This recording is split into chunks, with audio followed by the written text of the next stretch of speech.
am I dressed like a bunny rabbit? Well, first of all, I haven't gotten much mileage out of this outfit since the Gummo review. But second of all, today I'm going to be reviewing a totally crazy, random, absurdist movie from 1980. It's called Sir Henry at Rawlinson End. Enjoy the new theme music.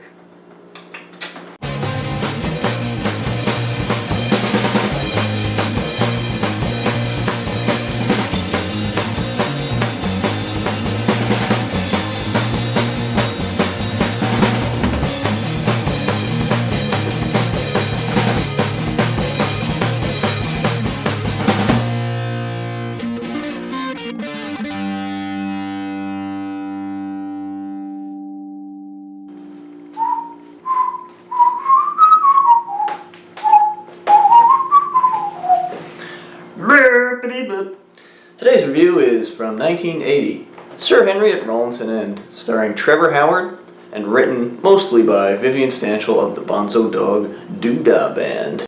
Trevor Howard is a pretty accomplished actor. This was actually a role that he would later go on to say was his favorite he's ever done.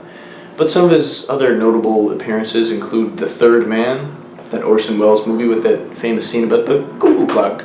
And the character of Sir Henry is almost perfectly made for Trevor Howard because he's somewhat known, like the actual character, of having all these post-World War II stories, and it's questionable if some of it even happened. Other members of the cast include Patrick McGee, who you may recognize from Kubrick movies like Barry Lyndon, or as the old man in the wheelchair from Clockwork Orange. Also in the film is Denise Coffey, who plays Mrs. E. Denise Coffey was actually back in the late 60s on a TV show called Do Not Adjust Your Set, which also involved Vivian Stanshall because the Bonzo Dog Band was the house band on that show, and much of the cast was comprised of people who would end up being on Monty Python's Flying Circus. So the film was based on a record album, which was based on a series of radio shows, which in itself was based on an extended track on the last Bonzo Dog Band album, which sort of started this whole narrative about Sir Henry at Rawlinson End. And some of the same elements from all of these versions end up in the film. And if in fact you're in any way familiar with Vivian Stanshall's work with the Bonzos or otherwise, you could probably surmise that the plot is pretty all over the place. Stanshall loves to usually write in this sort of stream of consciousness style and favor strange characters over, plot-driven narrative. There is a significant stylistic choice with this film, and that is that it's entirely shot in sepia tone. I actually think the sepia tone use is pretty cool, and it gives the film its own identity and characteristic. Much of the film takes place in and about this mansion, which is a lot of fun to look at, and there's a lot of cool little sight gags and stuff going on in the background that you may not notice the first time. Actually, the first establishing shot of Sir Henry before he speaks a word, his bed is next to this World War I trench, wall of barbed wire and sandbags, so clearly he's still fighting World War I in his mind. One thing about the film that I find pretty undeniable is that there's very strong and defined characters throughout, and more to that, pretty strong acting through and through. Especially Sir Henry is a strong character and, warranting of his own film and very entertaining to watch. Now the tone of the movie, it's pretty mean-spirited, honestly. It's a dark comedy.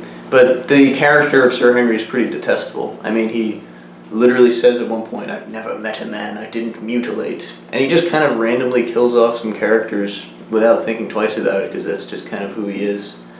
And yet he's so full of fantastic one-liners like, "If I had all the money I'd spent on drink, I'd spend it on drink."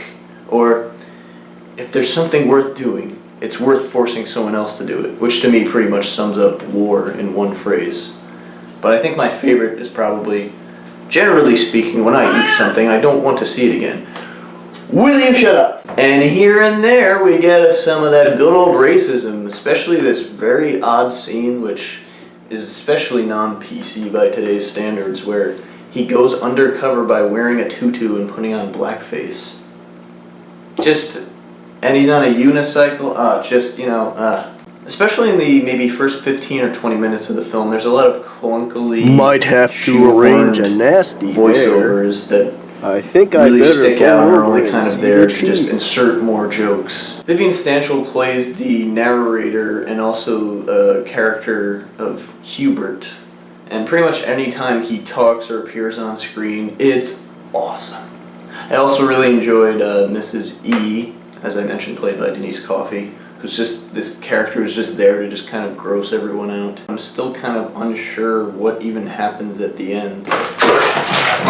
The actual plot is a little bit mysterious, but it seems to have something to do with the spirit of the brother of Sir Henry haunting the mansion and actually trying to retrieve his trousers because he was caught cheating with some other woman and tried to escape, and Sir Henry shoots him. But it's also somehow related to inheriting a fortune.